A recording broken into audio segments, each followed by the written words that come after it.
Hello, welcome to Bonnie and Soul's Plant Powered Kitchen. My name is Lyric. I'm a local farmer and educator, here today to show you 3 simple salad dressing recipes using ingredients from our market boxes. We have a beautiful abundance of local greens going out at our markets right now, like this hydroponic kale from Farm Fresh Ventures. We have beautiful curly kale from New Sprout Organic Farms. We also have lots of greens from Warren Wilson College Farm, Root Cause Farm, Dr. John D. Wilson Community Garden, and lots of home scale gardens that have been donating greens to us. So we want to honor these greens and allow them to be front and center in our meals, and a great way to do that is to create a salad dressing. Salad dressings are a great way to express your creativity. You can do a lot of different variations with them. They add a lot of natural sweetness or tanginess to the salad, and they can add a lot of color as well, and they just make eating salad more fun, as though it could get more fun. Add a dressing and it's more fun. The first dressing we're going to make together is a creamy avocado ranch. So this is a plant-based version of a traditional ranch, using the natural creaminess of an avocado. So I have my avocado already mashed up because this is actually my guacamole from my market box. We also have fresh whole avocados going out at market, but I got some guacamole, so I'm just going to use this because it already has onion and garlic chopped up in there for me, which are other ingredients for the salad dressing. So I have about 1 avocado's worth of guacamole, and that covers my onion and garlic, so that's really convenient, and it's a great way to use guacamole if maybe you don't have another way that you typically eat that. So I have my guacamole in my bowl. I'm going to measure out a 1/4 cup of a plant-based milk. This is a homemade oat milk. You can check out my video about that as well on the Facebook page from a few weeks ago. So I'm going to add my plant-based milk. Next, I have a tablespoon of apple cider vinegar. If you don't have apple cider vinegar, you could use another, acidic food like a white vinegar or a red wine vinegar or even some lemon juice, just to get that kind of tangy, acidic flavor into your dish. So just 1 tablespoon of the apple cider vinegar, and I need a little parsley and dill. So here's some dried parsley. I'm just going to add a sprinkle. If you have fresh parsley, that's also awesome. You want to use, anytime you use a fresh herb instead of a dried herb, you want to use a little bit more of the fresh herb because it's going to have a less concentrated flavor than the dried herb. So all the proportions are in the recipe. If you want to be specific, I'm just going to give a little sprinkle. This is dill, so I have parsley and dill, and now I'm ready to mix my dressing together. And so you could do this in a blender if you have one. I'm just going to mix it right here in my bowl. They're really easy to combine ingredients. If you were working with a whole avocado, you can just mash that up with a fork, or maybe if you're making a bigger quantity of this recipe, you could do it in a blender. So here's the consistency of my finished creamy avocado dressing. You could add a little more nut milk or even some water if you want a thinner consistency. I really like it to be thick like this, especially if I'm serving it on dark leafy greens like kale or spinach. So let's give it a taste. It's really good. It's really good. It has the creaminess of the avocado. It has a little bit of tang from the apple cider vinegar, and then some grounding notes of the herbs, parsley and dill, that we put in there. So this is a great heart-healthy alternative to oil-heavy salad dressings, right? A lot of salad dressings are oil-based, but this is avocado-based, so you're getting a lot of heart-healthy fats without the inflammatory properties of the oils. So let's move on to our next dressing.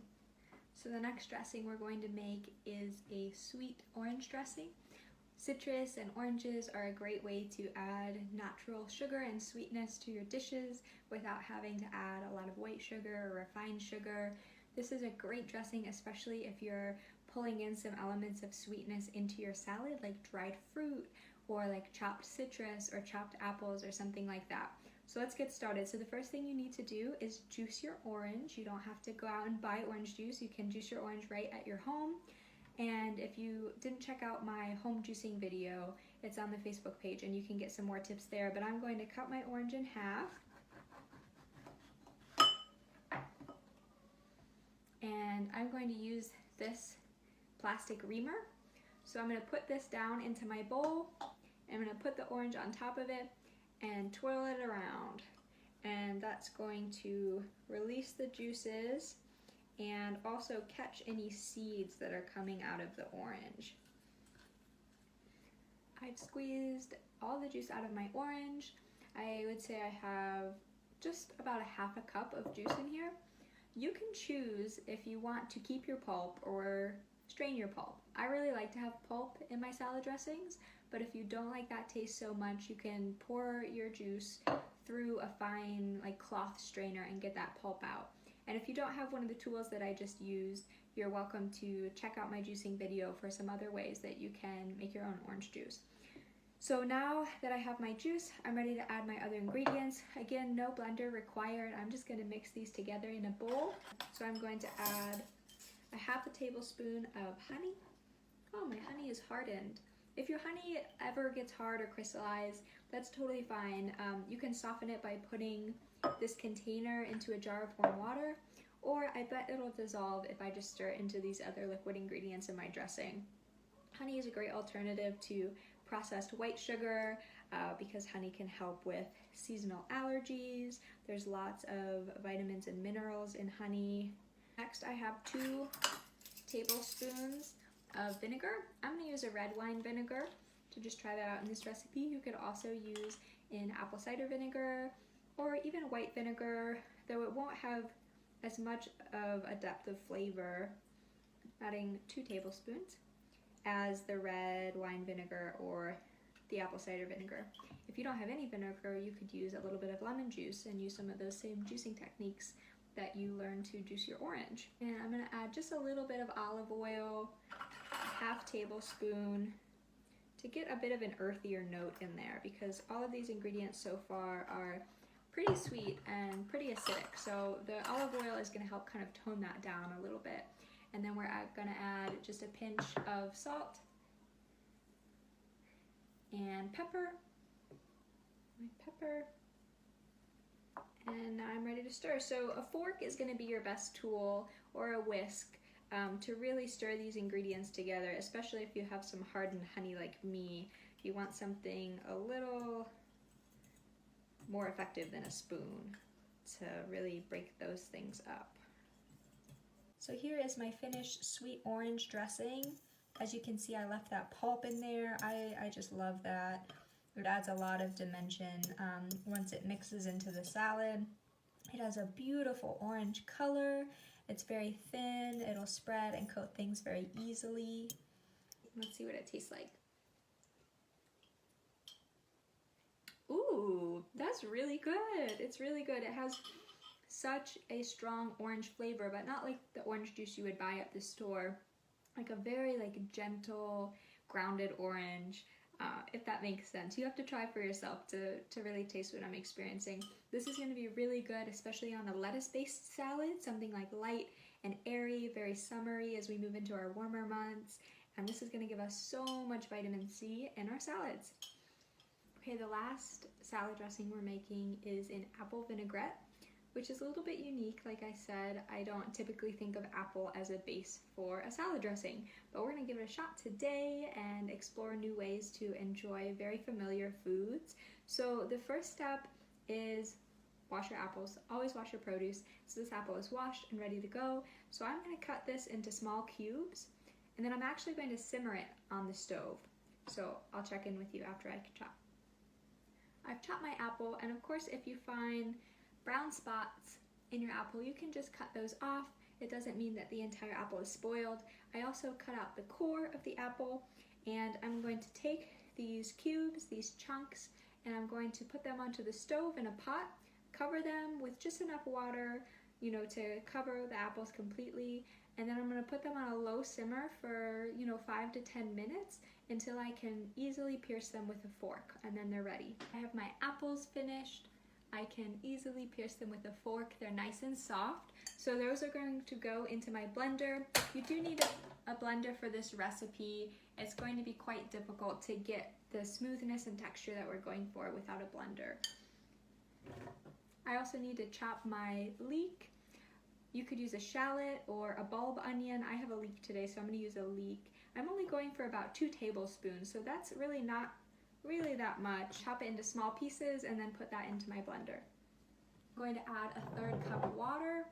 This is really essential to help all of my ingredients move around the blender.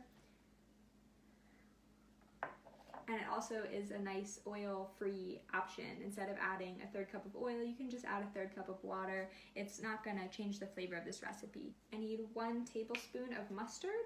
This is an organic yellow mustard. You could also use a Dijon mustard. I'm going to add 1 tablespoon of honey. And lastly, I'm going to add some lemon juice. This is fresh lemon juice that I squeezed from a lemon, just like this, using the same method that I did with the orange for the orange dressing. You could also use another method described in my home juicing video, which is on Facebook. And I'm just going to throw in a little salt and pepper, and we're ready to blend. So here is my blended apple vinaigrette. You can see it's a little thick and a little chunky, so you could add a little more water if you really want a thinner dressing. This dressing is really good. It has all the sweetness of the apple. The mustard is a little on the stronger side, so if you don't love the flavor of mustard as much as I do, you could put in a little less mustard. Maybe a 1/2 tablespoon would be a good place to start. The mustard is important to balance out the sweetness of the apple and the honey, but you could tone it down a little bit if you don't love the taste of mustard. But it's like a sweeter, like honey mustard, not a strong spicy mustard, since it's blended with the other ingredients. Here are all my beautiful salad dressings ready to dress my local greens. Hope this video was helpful. Feel free to comment with your favorite dressing recipes or how you enjoyed these. I look forward to cooking with you again soon.